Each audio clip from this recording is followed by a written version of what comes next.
vamos a hablar hoy de las 10 tareas de Petróleos Mexicanos, de Pemex, que nos van a permitir alcanzar la autosuficiencia energética y garantizar que los precios de los combustibles no incrementen su precio en términos reales, entre otras cosas. Si me permite, presidente. La primera tarea tiene que ver con las reservas de hidrocarburos. En esta lámina podemos observar cómo las reservas vinieron disminuyendo desde el 2012 de 13.800 millones de barriles a 7.000 millones al inicio de esta administración. Nosotros hemos alcanzado estos números en los 2 primeros años y la idea es dejar el mismo número de barriles que encontramos, un poquito más, 7.1 millones de barriles. Esta es nuestra proyección en cuanto a reservas para el año 2024. La producción de hidrocarburos es la siguiente. En noviembre del 18, un mes antes de iniciar esta administración, la producción era del orden de 1.719.000 barriles. Hoy estamos en 1.756.000 y alcanzaremos en el 2024 los 2 millones de barriles, que es el objetivo que nos ha planteado el señor presidente de la República. Bueno, esta gráfica habla del cambio de modelo al que se ha referido el presidente en diversas ocasiones. En estas barras podemos observar en el color marrón el número de barriles que se procesan en las refinerías, en el Sistema Nacional de Refinación. Si ustedes observan, en noviembre del 18 se procesaban 506.000 barriles y se exportaban 1.190.000. Para el año 2021 ya estamos procesando 714.000 barriles y estamos exportando 1.019.000 barriles. Para el 2022, es decir, el próximo año, ya estaremos procesando 1,5 millones de barriles en nuestras refinerías, sobre todo porque va a entrar la refinería de Deer Park y vamos a exportar el próximo año nada más 435.000 barriles. En el 22 va a incrementar el SNR con sus 6 refinerías, Cadereyta, Madero, Minatitlán, Salamanca, Tula, Salina Cruz, van a incrementar su producción, va a entrar Deer Park y por eso nos vamos a 1.500.000 y la exportación se reduce a 435. Pero ya para el 23 y para el 24 prácticamente toda la producción de Pemex se va a procesar, se va a refinar porque va a entrar ya en operación la refinería de Dos Bocas y el proyecto de Cangrejera, que también va a refinar más de 100.000 barriles, de manera que prácticamente el 100% del crudo mexicano se va a refinar en nuestro país para garantizar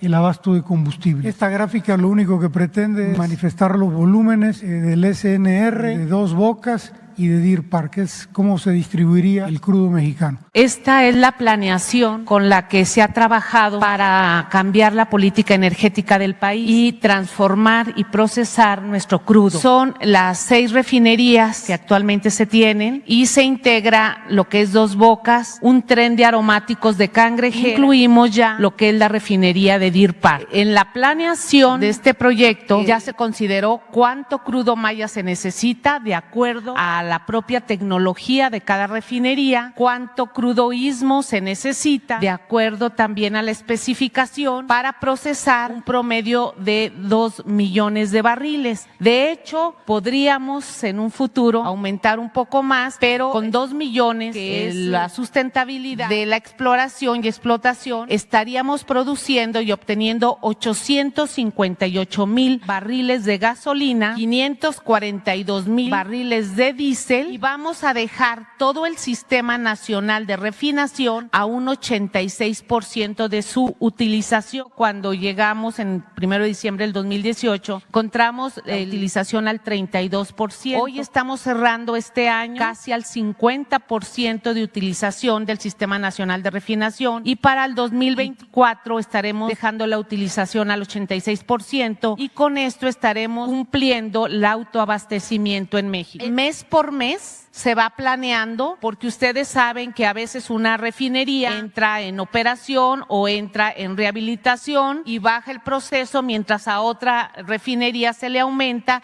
y esto se ha ido programando y se ha ido planeando con todos los gerentes y el personal de Pemex. Sobre el proyecto de Cangrejera, que es importante dentro de las 10 líneas que maneja Petróleos Mexicanos, este es un complejo petroquímico que tiene un tren de aromáticos que trabaja con la refinería de Minatitlán. Así nació el proyecto de ampliación de la refinería de Minatitlán. Cangrejera entró en una rehabilitación donde se está disminuyendo la importación de naftas que actualmente se suministra, se obtienen gasolinas de alto octano, trabaja para administrar y suministrar hidrógeno a la refinería de Minatitlán. Todas las refinerías necesitan hidrógeno para obtener mayor conversión o procesamiento, y Cangrejera suministra una cantidad importante de hidrógeno y esto nos va a servir. ¿Cuál es el proyecto de Cangrejera? Bueno, estas plantas ya las tiene el complejo petroquímico Cangrejera.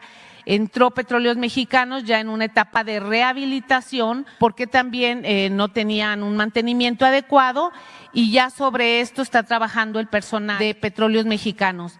Esta es la planeación del Sistema Nacional de Refinación con el que hemos venido trabajando en los últimos 3 años y que hemos ido aumentando la producción de gasolinas y diésel. Continuaríamos con la quinta tarea, que tiene que ver con los fertilizantes. Aquí platicarles, se compraron en administraciones anteriores 2 plantas de fertilizantes, la de agronitrogenados, localizada en Coatzacoalcos, Veracruz, y la del Grupo Fertinal en Lázaro Cárdenas, Michoacán, que también poseía una mina de roca fosfórica en San Juan de la Costa, en Baja California Sur. Bueno, en el caso de agronitrogenados, que produce urea, el total de la compra fueron del orden de $475 millones y se obtuvo un financiamiento de $390 millones con Nafin. A pesar de que esta operación implicó un sobreprecio de $216 millones, la planta estuvo sin operar durante 21 años hasta el 2020. Esto quiere decir que cuando la planta se compró en las administraciones pasadas, llevaba 14 años parada, y luego, después de que se compró, 7 años más hasta que nosotros la echamos a volar en el año 2020. En el caso de Lázaro Cárdenas, la compra fue del orden de $635 millones, el sobreprecio fue de casi $200 millones, y aún y cuando las plantas estaban en operación, las condiciones eran deplorables o son todavía por falta de mantenimiento. En el caso de agronitrogenados, adicionalmente al crédito, Pemex invirtió $184 millones en la rehabilitación de las plantas, pero no se pudieron arrancar. En octubre del 2020 ya iniciamos la producción de urea. Hoy día producimos más de 28,000 toneladas al mes. También se llegó a un acuerdo reparatorio con el vendedor de esta planta, y empezó ya a devolver el sobreprecio que cobró por esta planta, que es del orden de $216 millones, los mismos que se van a reinvertir en el mantenimiento y rehabilitación de las plantas.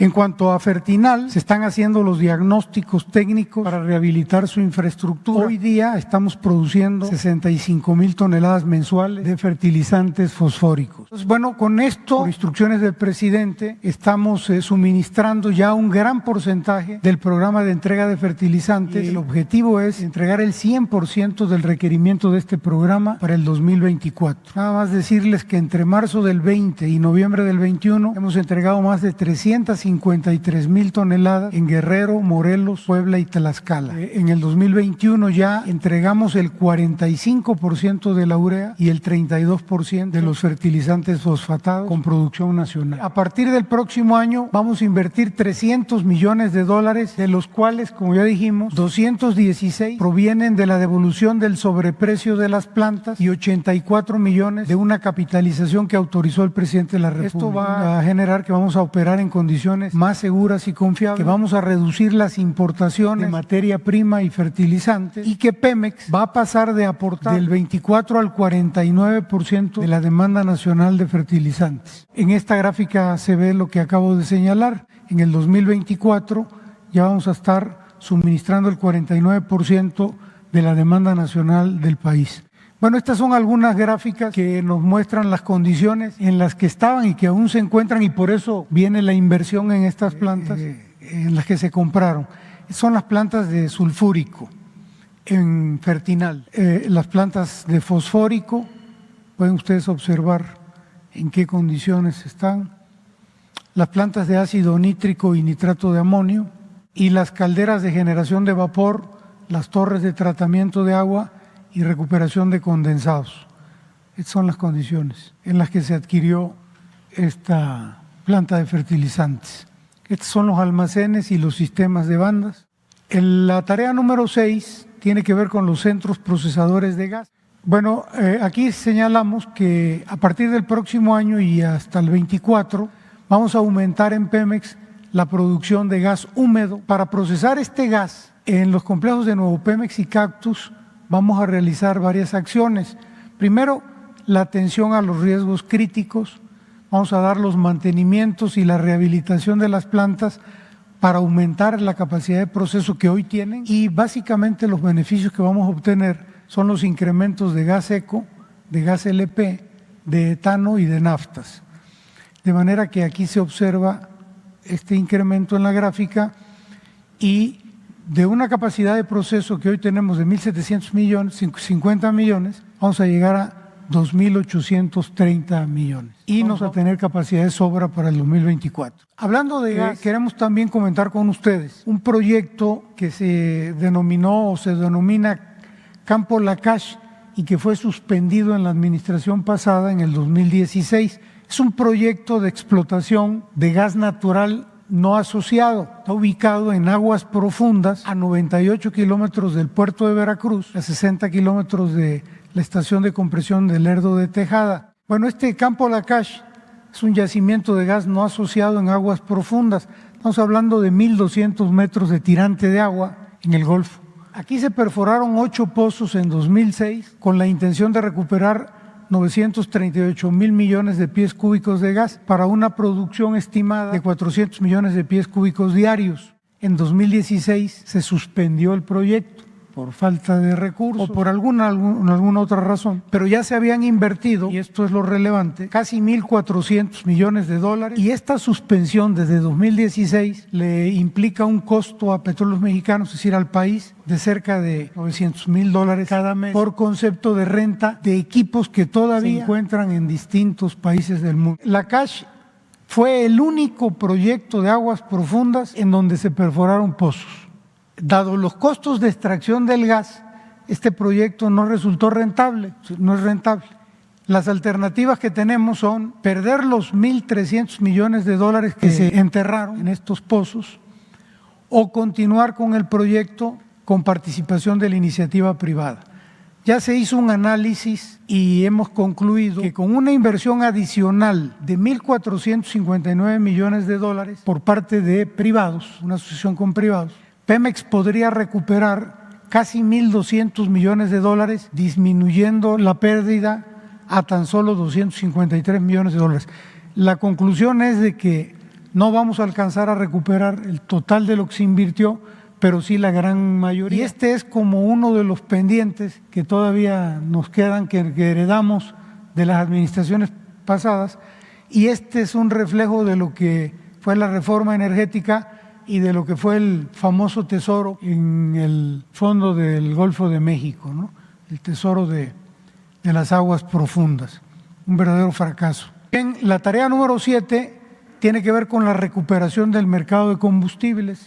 Aquí como antecedente decir que en 2015 la reforma energética liberó los precios de los combustibles y permitió la entrada de privados en el mercado, lo que redujo la participación de Pemex en el país.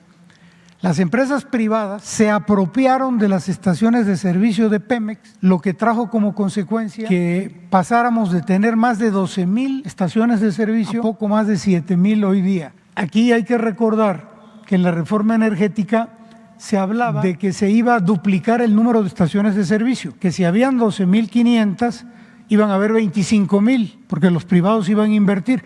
No invirtieron, lo que hicieron fue que se quedaron con las estaciones de servicio de Pemex, porque había una regulación asimétrica aplicada a Pemex que nos impidió competir en igualdad de condiciones con las empresas privadas. Nos fueron quitando sin que nosotros pudiéramos hacer nada, y de ser proveedores únicos en el país pasamos a tener el 78% de venta de gasolinas y 73% de diésel. Esta gráfica indica lo anterior. Estas eran las estaciones de servicio que habían y estas son las que hoy día tiene Pemex. Todas estas quedaron en manos de privados. Bueno, pues como estrategia para recuperar el mercado perdido es que vamos a integrar el proceso comercial en una sola área, en Petróleos Mexicanos. Con esto quiero decir que parte de la reforma energética, pero incluso desde antes, a Pemex, después de ser una empresa única, una empresa integrada en su totalidad, la dividieron en muchas empresas y esto generó un verdadero caos que incluyó la complejidad de la venta de combustibles. Entonces vamos a volver a integrar ese proceso comercial en una sola área.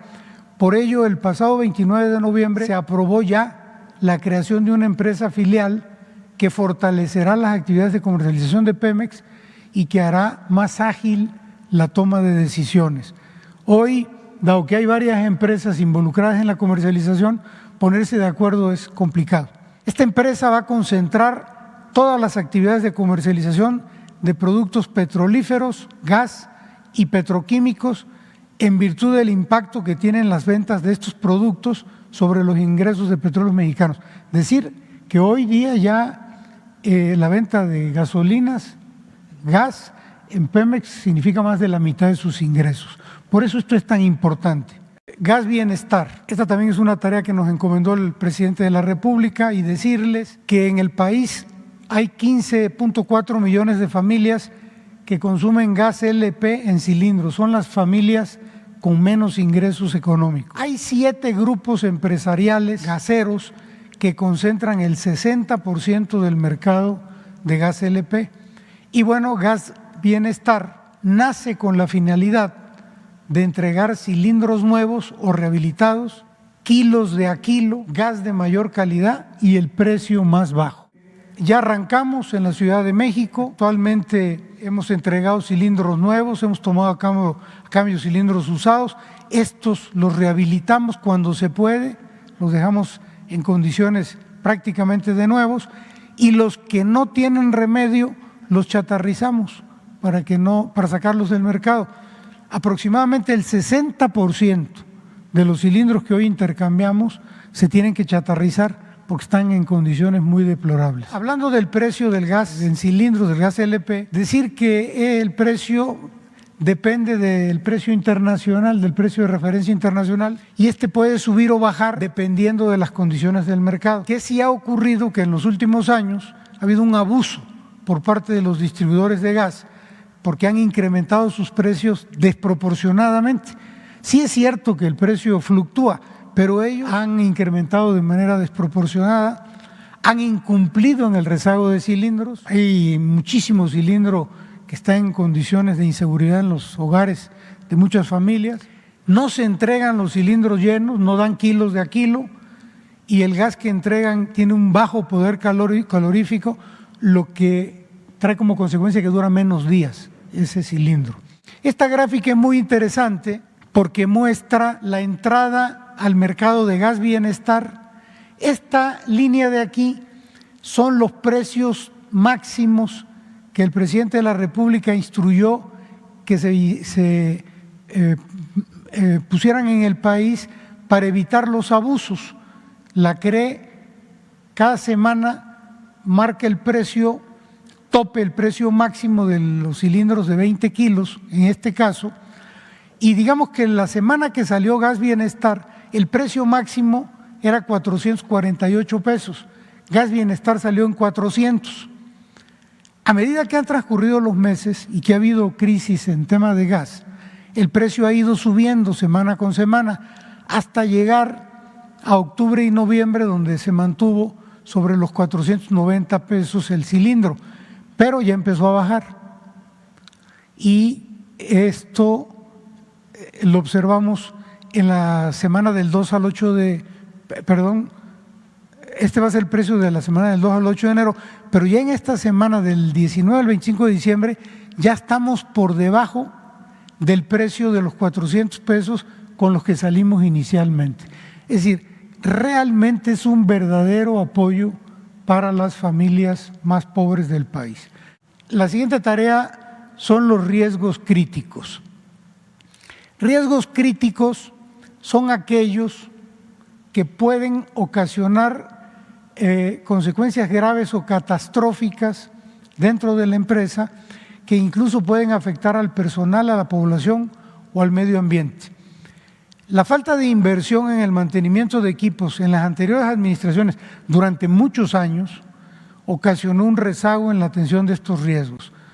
El presidente López Obrador desde el inicio de su administración nos instruyó en Petróleos Mexicanos a atender estos riesgos de manera prioritaria, por lo que por primera vez en Pemex se asignaron recursos presupuestales específicos por un monto de 12.789 millones de pesos para la atención de 659 riesgos críticos entre el 19 y el 21, es decir, hasta el día de hoy.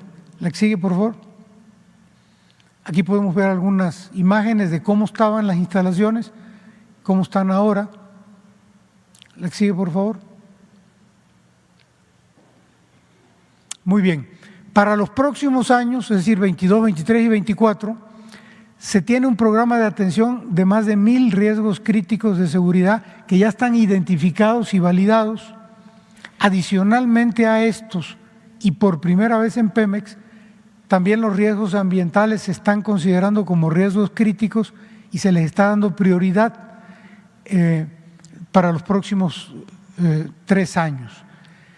En tanto llevamos a cabo la totalidad de estos mantenimientos, se les está atendiendo al 100% de estos riesgos con medidas de mitigación. Es decir, si hoy detectamos un riesgo crítico, se le dan medidas de mitigación que impiden que esto pueda generar un problema mayor, en tanto hacemos la reparación definitiva, le damos su atención definitiva. Y decir finalmente que la siniestralidad en Petróleos Mexicanos ha disminuido un 40% respecto a la administración anterior y ninguno de los siniestros de los últimos años ha sido por falta de atención a riesgos críticos. La que sigue, por favor. Hay otro programa ambiental y de seguridad que se debe al no haberse taponado los pozos que dejaron de ser productivos, y esto para evitar la contaminación de las áreas adyacentes. Por lo tanto, vamos a llevar a cabo un programa de taponamiento de 940 pozos entre el 2022 y el 2024, con un presupuesto estimado de 4.300 millones de pesos. Se le va a dar prioridad a aquellos pozos que representan mayor riesgo por cercanía a población, a cuerpos de agua y por antigüedad. Aquí vemos unas gráficas de pozos que ya no están produciendo petróleo, que son un riesgo porque en cualquier momento puede haber una exhalación o un derrame y que están ya prácticamente en el río. Estas fotos corresponden al río Samaria en el estado de Tabasco. El punto número 9 tiene que ver con la basificación de trabajadores.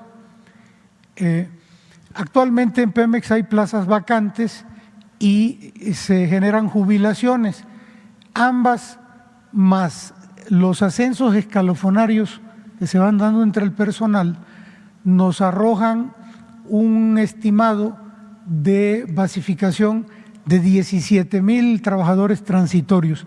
Esto ha sido una recomendación que nos ha venido haciendo el presidente de manera sistemática y que vamos a iniciar a partir de febrero del próximo año.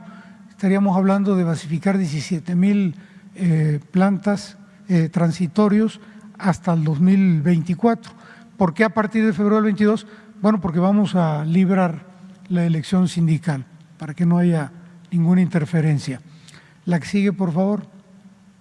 Bueno, pues para todas estas tareas, para estas 10 tareas, ya tenemos el presupuesto para este año, ya están en el presupuesto de Petróleos Mexicanos, es del orden de 388,000 millones de pesos, y ya tenemos estimado lo que vamos a requerir, de acuerdo con lo que nos solicitó el presidente de la República, en el 23 y en el 24, que son 372 y 355,000 respectivamente. Aquí como aclaración, de los 4.900 millones del proyecto de fertilizantes, se incluyen los 2.400 que corresponden a la inversión financiera por el pago de la deuda de las plantas de fertilizante. En conclusión, Todas las acciones anteriormente descritas se han logrado y habrán de concretarse gracias al apoyo, y aquí quiero ser muy enfático, sin precedentes en Petróleos Mexicanos, hacia Petróleos Mexicanos, por parte del presidente Andrés Manuel López Obrador. Estos apoyos se han dado a través de sustanciales reducciones en la carga impositiva. Esto, aparte de que le da vida a Pemex, que era la empresa con mayor carga impositiva en el mundo, esto también trae beneficios para la población porque ayuda a que no haya un incremento en el precio de los combustibles. Es decir, con estas reducciones en los impuestos vamos a poder cumplir con el ofrecimiento del señor presidente en el sentido de que los precios no suban por arriba en términos reales en el país. Es decir, estos rumores de que van a haber incrementos en enero, gasolinazos, no, porque precisamente hemos contado con estos apoyos de parte del gobierno federal. Apoyos directos también para el pago de las amortizaciones de la deuda de Pemex, y esto es una decisión sumamente inteligente porque Pemex paga más tasas de interés que las que paga el gobierno federal. Al decidir el presidente de la República que la deuda de Pemex ya la absorba el gobierno federal, hay una reducción sustancial para Pemex, pero no para Pemex, para el país, en cuanto al pago de los impuestos, de los intereses. Y esto permitirá, ya lo decíamos, que no haya incrementos a los precios de la gasolina arriba de la inflación por el resto de la administración. Bueno, con este decálogo se marca el rumbo, el nuevo rumbo hacia el fortalecimiento del país en materia energética a partir de un nuevo modelo para aprovechar nuestros recursos en beneficio del pueblo. Es cuanto, señor presidente. Muchas gracias.